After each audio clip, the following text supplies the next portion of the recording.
Hey guys, welcome back to the course. In this lecture, we're going to talk about origin source sorting. Now, this is one of the most important concepts in Google Analytics because understanding it will help you figure out which one of the 19 traction channels we went over earlier is working for you. Now, do you remember those, or do I need to grab my shocker pen again? No, I'm definitely not going to do that. So if you don't remember, can we just throw it up on the screen?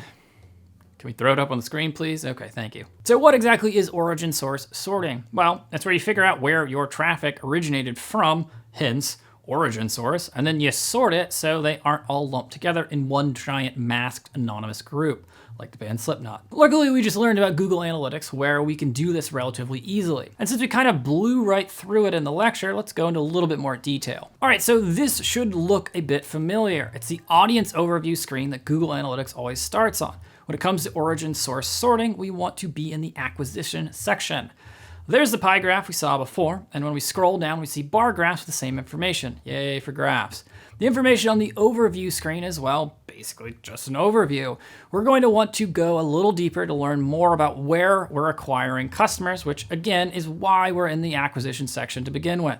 For example, if I wanted to learn which social network is working the best for me, well then I could click on social and then figure that out. It might be the case that your traffic from Instagram is not buying, whereas your traffic from Facebook is, okay? Without doing this, you would never know that. Now here, there's a breakdown of the different social networks where people discovered my project, 25 Days of Ideas. And it looks like Twitter is far and away the top origin source for social. I don't know why that is. So that's great, but we can go even deeper. We can filter the data down even more by adding a secondary dimension. Now this basically means we're gonna add another column with an additional filter applied so we can hopefully figure out which channel is the best since the total number of users doesn't really tell me the whole story. So we can slice the data up even more to help us learn more about the users that are coming from different sources. If I wanted to know which social network was acquiring my most engaging users, I could add a secondary dimension like, let's say, I don't know, session duration.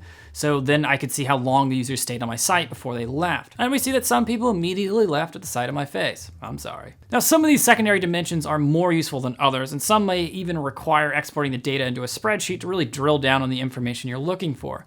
It really just depends on what you're trying to learn and how much time you're willing to spend on it to figure it out. So if you find yourself wanting to know a little bit more, or you have a question you think can be answered with the data, you can browse through the menu and see if there's a secondary dimension that might help you get to that answer more easily. Okay, but social is kind of an obvious example since there are only a handful of social sites out there, and Google Analytics does a decent job of tracking all the different social channels right out of the box without you having to do that much. Now let's talk a little bit about this elephant in the room back on the overview page. I'm talking about the biggest number, which is labeled direct. So direct is supposed to mean that users are directly typing in your website URL, but there's absolutely no way that 5,820 people did that on 25 Days of Ideas, which just launched last month. So there must be something else going on here. When I click into it, I can see that the bulk of the traffic came directly to my homepage at the25daysofideas.com. That's what just the slash there means. But again, this cannot possibly be people actually typing it into their browsers. And that is because Google will also show just the slash when they click on a link from an email or from a text or from Slack or from when their, grandma sent it to them in an AOL instant message. Basically, Google sort of treats direct as a catch-all for when they can't determine exactly who the referrer is. So how do we figure out where all these other direct users are coming from since they're probably not all typing in the URL? Well, unfortunately, we can't control it that much.